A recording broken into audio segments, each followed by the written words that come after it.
오늘 우리가 함께 읽었던 이 사무엘 11장은 사울이 이제 왕으로서는 처음 전쟁을 치르는 장면입니다. 암몬 족속의 나하스라는 사람이 이스라엘 지역인 이 길르앗 야베스를 공격하러 나왔어요. 근데 이제 야베스 사람들은 전쟁보다는 이제 화친을 택하게 돼요. 그래서 우리가 암몬 당신 족속을 섬기겠다 하는 그런 굴욕적인 제안을 이제 가지고 나갔어요. 그런데 암몬 족속 나하스는 뭐라 그러느냐 하면은, 너네들이 정말 그런 마음이 있다면은 모든 사람의 야베스의 모든 사람의 오른쪽 눈 하나를 빼면 화친하겠다, 그렇게 모욕을 줘요. 아주 굴욕적인 제안이죠. 다시 말해서 너네들하고 화친 안 하겠다, 싸우겠다는 거예요. 그러자 이제 야베스의 나이 많은 장로들이 모입니다. 의논을 해요. 그리고 이 소식을 왕이 된 사울의 귀에까지 전달이 됩니다. 오늘도 우리가 읽었지만은 사울이 이미 왕으로서 모든 자격들, 하나님으로부터 기름 부음 받음이라든지 사무엘에게 인정받은 사건이라든지 다 이 왕으로서는 다 이제 검증이 됐는데, 문제는 뭐냐면은 이렇게 왕으로서 어떤 많은 사람들이 왕으로서 사울을 이렇게 옹립하거나 인정하거나 하는 게 아직까지도 불안정했어요. 그러니까 왕권이 불안정한 상태예요. 근데 사울은 비록 왕이지만은, 그래서 오늘 보면은 일을 했잖아요. 예? 밭에서 일을 하고 돌아오는 길에 이 소식을 듣게 돼요. 그래서 사울이 이 어이없는 소식을 듣고 하나님의 영이 크게 감동이 되어서 분노하는 장면이 나옵니다. 하나님의 영이 어떻게 감동을 줬는지 모르겠지만 아마 마음 가운데 이 불합리하고 불의한 이 암몬 족속들에 대한 이 울분이 생겼던 것 같아요. 그리고 자기가 마침 밭을 갈고 왔던 소를, 한결이라 이렇게 돼 있죠. 한결이라는 것은 두 마리를 말해요. 왜 우리는 어릴 때 소를 하나 끌고 쟁기하는 경우도 있었지만은 가끔 소를 두 마리를 이렇게 세워갖고 멍에를 메어서 밭 가는 경우도 가끔 있었어요. 근데 그 두 마리가 밭을 갈 때에 그 두 마리를 한결이라 그랬어요. 한결이라. 그래서 이 한결이의 소를 잡아서, 그러니까 두 마리죠, 두 마리. 두 마리를 잡아가지고 각을 떠서 전 이스라엘 지파에 보내요. 그래서 사무엘과 사울의 이름으로, 그러니까 사무엘은 선지자잖아요. 사울은 왕이죠. 그 이름으로 각 지파에다가 12지파에다가 다 각을 떠서 소를 잡아갖고 각을 떠가 보내요. 그리고 만약에 소집, 이 각을 떠서 간 거는 이제 소집령을 이제 가지고 가는 건데, 만약에 소집령에 응하지 않으면 너희들이 가지고 있는 이 가축들도 이와 같이 될 것이다 라고 조금은 어떻게 보면은 일종의 경고가 담긴 거죠. 그래서 군사 동원령을 엄하게 촉구하는 의미가 있어요. 왜냐하면 자기 지금 동족이 위기에 처해 있는데도 불구하고 구경만 한다면 그게 되겠어요? 가만히 두지 않겠다라는 거예요, 사울이. 그래서 이 보면은 사울의 의지를 지금 읽을 수가 있는데, 근데 사실은 이 당시 이스라엘은 부족 사회였어요. 부족 국가라기보다는 부족 사회였어요. 그래서 왕이 통치하는 왕정국가 형태를 갖추기 전이에요. 그러니까 원시 부족 국가다 그렇게 보면 되는데, 그만큼 불안정한 거예요. 정치 스타일이, 형태가, 왕정이. 그리고 이스라엘 사람들은 12지파, 히브리라는 한 민족이지만은 그 안에 각 지파가 있어요. 그 12지파대로 독립된 생활을 했어요. 독립된. 그러다가 어느 한 지파가 공격을 받으면은 같이 연합해서 물리치는 뭐 그런 형태로 지내왔는데, 암몬 족속이 길르앗 야베스를 공격했다, 침공했다는 소식을 듣고 사울 왕이 모든 각 지파에게 군사 동원령을 엄하게 내린 거죠. 이런 걸 보면서 하나 느끼는 게 있는 게 뭐냐면은, 지도자는 사실 조금 때로는 엄격할 필요가 있어요. 단호할 필요가 있어요. 왜냐? 그래야 질서와 영이 서요. 영이. 왕의 명령이 선다 이거예요. 그 사울왕이 두 마리의 소를 잡아서 각을 떠갖고 12지파에 보낸 것은 아주 이거는 경고성이 강해요. 강한 경고성이. 왕으로서. 그러니까 이제 이스라엘 각 지파도 사울 왕의 이런 경고성의 그 메시지를 듣고 이제 이스라엘 사람들을, 군사들을 보내요. 그래서 한 30만, 이스라엘에서는 30만, 그리고 유다 자손 3만 해갖고 33만 명이 모입니다. 뭐 지금도 33만이면은 대단한 숫자지만은 그 당시에 33만이면 대군이에요. 근데 왜 이렇게 대군이 모일 수 있었냐? 바로 이 사울의 결단이에요. 사울이. 그래서 사울의 지도력에 따라서 33만 명의 대군이 모이고 그것을 세 부대로 나눴어요. 그리고 오늘 말씀에 보니까 새벽에 아마 기습작전을 펴서 암몬을 친 것 같아요. 그래서 승리를 얻습니다. 이게 바로 사울이 왕이 되고 나서 첫 전쟁이자 첫 승리예요. 오늘 이 본문이 사울이 왕으로 되어서 치르는 왕으로서 첫 전쟁인데 첫 승리예요. 그래서 이 일로 이제 사울 왕으로서의 어떤 왕으로서의 권위가 확고하게 자리 잡게 되는 거예요. 제가 이 본문을 읽으면서 느낀 게 뭐냐면은, 지도자는 위기 때 그 진가가 발휘된다 하는 것을 제가 깨닫게 됐어요. 지도자가 언제 진짜 좋은 지도자인지 나쁜 지도자인지는 위기를 당해보면, 그 공동체가 위기를 당해보면 알 수 있다. 여러분, 평안할 때는 누구나 왕노릇 할 수 있어요. 그러나 진짜 지도자는 위기를 닥쳐보면 알 수가 있다. 알 수가 있다. 뭐 우리나라도 지금 그렇잖아요. 우리나라도 최근 한 몇 년 동안 우리가 나라가 굉장히 어려웠잖아요. 그 위기 속에서, 그래서 제가 볼 때는 참 이재명 대통령은 하나님이 이 나라에 보내주신 그 대통령인 것 같아요.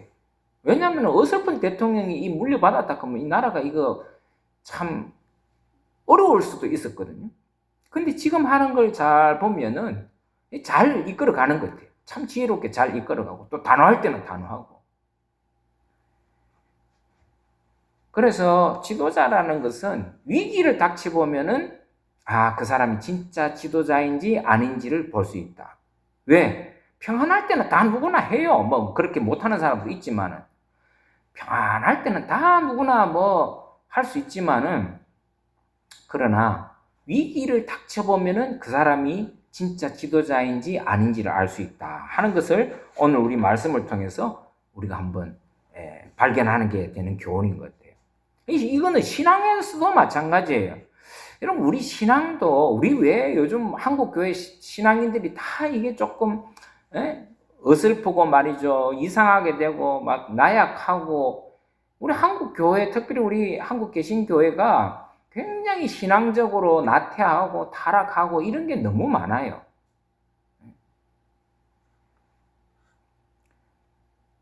왜 그러느냐? 너무 편안해서 그래요. 너무 편안해서. 여러분, 평안할 때는 누구나 신앙생활 뭐 그냥 그렇게 하는 것 같이 보여요. 근데 알고 보면 엉망이거든. 그래서 우리가 가끔 때로는 우리가 뭐 믿음을 가지고 산다 하지만은 하나님께서 가끔 우리에게 위기를 주시는 때도 있어요. 왜? 정신 차리라고. 우리 신앙도 마찬가지인데 어려움이 오고 시험이 오고 환난이 와보면은 그 신앙이 진짜인지 아닌지가 드러나게 돼 있어요. 지금은 모르죠. 지금 보세요. 뭐 우리나라가 그동안에 우리나라 개신교회가 뭐 얼마나 뭐 1000만 명이고 뭐 자랑하고 막 할 때는 우리 교회가 다 든든하게 서 있는 것 같았는데 보세요. 요 최근에 몇 년 사이에 나라에 위기가 오니까 어떻게 다 뽀록이 다 나는 거야. 응? 우리 한국 교회가 얼마나 병들었고 얼마나 무지하고 얼마나 불신앙적이고 이게 다 드러나 버리죠. 그러니까 신앙이라는 것은 그게 진짜 신앙인지 아닌지는 위기를 맞아보면 돼요. 환난을 맞게 되면 그게 다 드러나게 돼요. 그러니까 우리가 신앙에 있어서 자신하면 안 돼요. 저도 그래요. 저도 비록 목사지만은 정말 우리 신앙에 위기가 왔을 때 과연 나는 하나님의 믿음을 잘 지킬 수 있을까? 어? 저도 늘 반성해봐요. 이 사울은 국가적인 위기에 직면할 때 과감하게 결단하고 온 백성의 마음을 하나로 묶으면서 위기를 극복했거든요. 그러니까 이 초창기 사울 왕은 참 본받을 만한 왕이었어요. 잘했어요. 근데 이제 여기서 우리가 한 가지 주목해야 될 대목은 뭐냐면은 이 지도자의 결단과 용기도 필요하지만은 하나님의 영에 감동되어 행동했다라는 거예요. 이걸 우리가 간과해서는 안 돼요. 여러분, 지도자는 거룩한 분노를 할 줄 알아야 돼요. 불의에 분노할 줄 아는 지도자가 진짜 지도자예요. 물론 지도자가 불의하면 그건 말도 안 되는 소리지만은 그러나 불의한 일을 보고도 침묵하는 지도자는 사람의 눈치를 보거나 외면하는 그런 지도자로서의 자격이 없다. 오늘도 잘 보시면은 사울왕이 하나님의 영에 감동되어서 분노를 느껴요. 그러니까 우리가 진짜 하나님을 믿는다 그러면은 이런 불의에 대해서 분노할 줄도 알아야 된다. 분노할 줄도. 그냥 뭐 시끄럽다. 왜 시끄럽게 하노? 왜 우리가 나서야 되냐? 막 이런 소리를 하는데 그거는 불신앙이에요. 분명히 보세요. 이 불의한 일에 대해서 사울은 하나님의 영이 감동된 거예요. 근데 그러한 불의한 일을 보고도 우리가 마음에 전혀 그게 없다. 감동이 없고 그건 문제인 거예요. 그게. 사울은 그러한 불의한 소식을 듣고 하나님의 영에 여기 보면 감동이 됐다 나오잖아요. 그게 뭐예요? 영적인 어떤 울분들이 터져 나오는 거지. 그러니까 우리가 뭐 무조건 화를 내면은 뭐 나쁘다 그러는데, 물론 화내는 거 뭐 좋은 건 아니지만, 그러나 거룩한 분노는 우리가 갖고 있어야 돼. 거룩한. 불의한 일에 대해서, 불의한 것에 대해서도 침묵하거나 외면하는 그런 사람들은 제대로 믿는 사람들이야. 우리가 하나님을 믿는다 그러면은 하나님의 공의와 정의에 위배되는 일이 우리 눈앞에 보였을 때 우리는 결코 침묵해서는 안 된다. 움직여야 된다. 외쳐야 되고, 그건 잘못됐다고, 그건 불이라고, 하나님의 공의와 멀다고, 잘못된 건 잘못됐다고 외쳐야 된다. 그러니까 우리도 거룩한 분노도 할 줄 알아야 되는 거예요. 특히 지도자는 더 그래요. 지도자는. 사울은 하나님의 영에 감동되었을 때 거룩한 분노가 치밀어 올랐어요. 그리고 온 이스라엘 사람들에게 결단을 요구해요. 그리고 자기가 가지고 있는 소 2마리를 다 각을 떠내서 전 이스라엘에 다 뿌리잖아요. 가만히 있지 말라고. 만일 이 의로운 일에 동참하지 않으면 똑같이 너희들이 가진 소도 이와 같이 내가 다 죽여버릴 것이다. 참 이게 무서운 경고죠. 이건 뭘 말하느냐 하면은 어떤 지도자로서의 결연한 의지를 보여주는 거예요. 그러니까 지도자는 때로는 결연한 의지를 보여줄 때가 있어야 돼요. 뭐 여러분 뭐 목사라고 해서 목사님은 다 뭐 온유하고 부드럽고 뭐 칭찬해주고 화도 안 내고 그게 잘못된 거예요. 그건 위선이지. 목사가 성도들이 잘못하고 교회가 잘못했을 때는 오늘 이 사울처럼 거룩한 분노를 가지고 백성들에게 촉구하고 각성하도록 촉구해야 되는 거예요. 이 너네들이 이래서는 안 된다. 그래서 이런 지도자가 결연한 의지를 보였을 때 사람들이 따르는 것 같아요. 그러니까 다 막 이스라엘 백성들이 몰려오잖아요. 만약에 대충 얘기해서 왔겠어요? 근데 이거는 사울 왕의 결연한 모습을 보여주는 거지. 그러니까 이스라엘 백성들이 다 직결해서 원팀이 돼가지고 싸우는 거죠. 그럼 결국은 어떻습니까? 이기잖아요. 전쟁을 승리로 이끌어요. 그래서 이런 걸 보면은 뭐 위기가 반드시 나쁜 건 아니에요. 위기를 돌파하면 새로운 기회가 생기잖아요. 사울은 이 위기를 피하지 않고 돌파했어요. 이 일로 어떤 결과가 일어났느냐? 진짜 정식으로 이스라엘 왕으로서의 권위를 세웠어요. 회복했어요. 왕으로서 인정받는 계기가 돼요. 그러니까 지도자는 때로 단호할 때 단호해야 되고 사람에게 끌려가면 안 돼요. 그래야 따르는 사람들이 사기가 꺾이지 않는다 이거. 그래서 따르는 무리를 하나로 묶을 수 있고 무조건 좋은 게 좋다 이거는 안 된다 이거. 그리고 또 그런 위기가 있을 때 결연하게 그런 의지를 가지고 무리를 이끌어야 무리들이 믿고 따른다 이거. 때로는 이제 우리가 가끔 보면 목사님이 너무 독재한다 뭐 이런 말도 하긴 해요.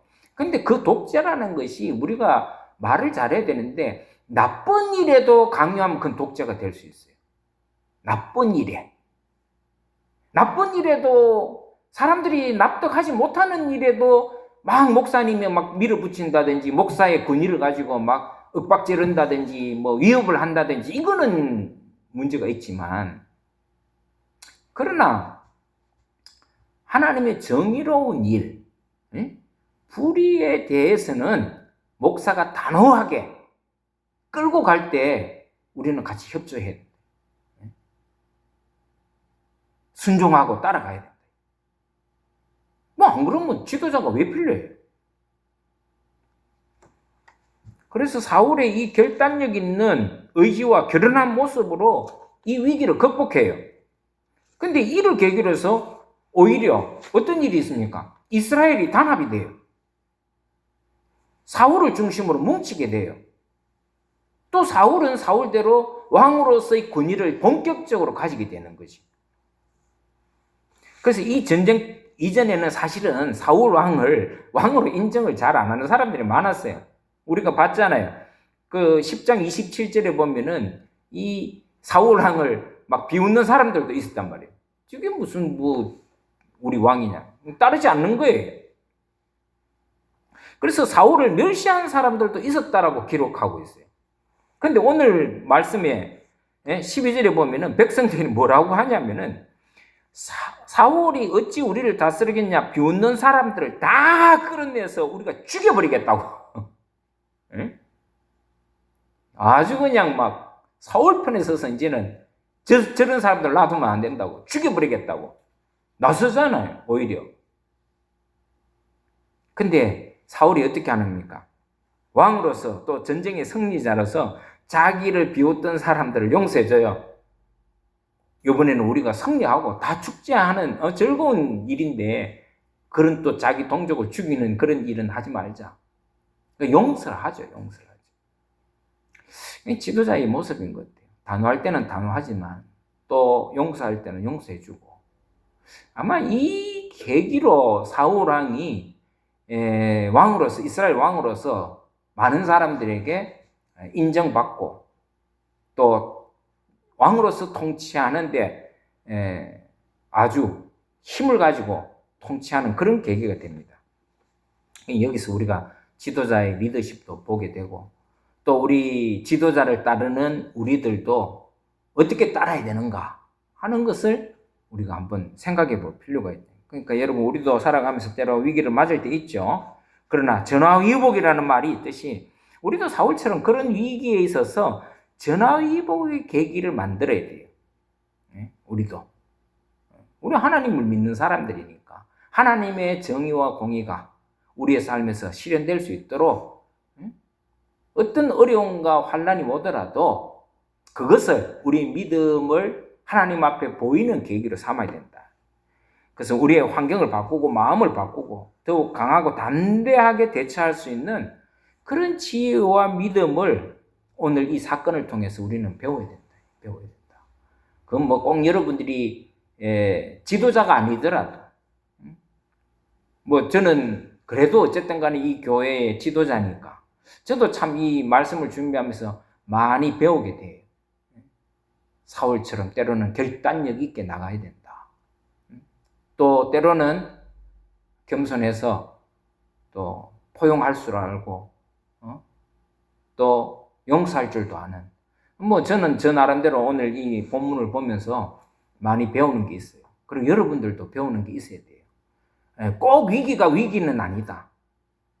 절망하지 말고 그 위기를 하나님의 그 주신 믿음을 가지고 잘 극복하고 이겨나갈 수 있도록 원망하고 불평하고 주저앉아 있는 게 아니라 그렇게 믿음을 가지고 전화위복을 삼는 그런 저와 여러분들의 신앙생활이 되어야 되지 않겠나 그런 생각을 하게 됩니다. 오늘 여러분들도 주신 말씀을 잘 생각하면서 여러분에게 하나님께서 베푸신 그 지혜의 말씀이 여러분들 삶을 지배하고 또 이끌어갈 수 있기를 주의 이름으로 축원합니다. 우리 한번 기도합시다. 기도할 때에 우리 교회 기도 제목이 있죠. 여기 안에 중보 기도 제목이 있는데 이 중보 기도의 제목을 가지고 각자 기도하시고 자유롭게 돌아갈 수 있기를 바랍니다. 우리 주님 가르쳐 주신 기도를 하고 우리 중보 기도하겠습니다. 같이 기도합시다. 하늘에 계신 우리 아버지여 이름이 거룩히 여김을 받으시오며 나라의 마옵시며 뜻이 하늘에서 이룬 것 같이 땅에서도 이루어지이다. 오늘날 우리에게 일용할 양식을 주옵시고 우리가 우리에게 죄 지은 자를 사해 준 것 같이 우리 죄를 사하여 주옵시고 우리를 시험에 들게 하지 마옵시고 다만 악에서 구하옵소서. 대개 나라와 권세와 영광이 아버지께 영원히 싸움나이다. 아멘. 여러분들 기도 제목을 놓고 기도하시고 또 여러분들 개인의 기도를 가지고 기도 제목이 있으면 기도하시기 바랍니다.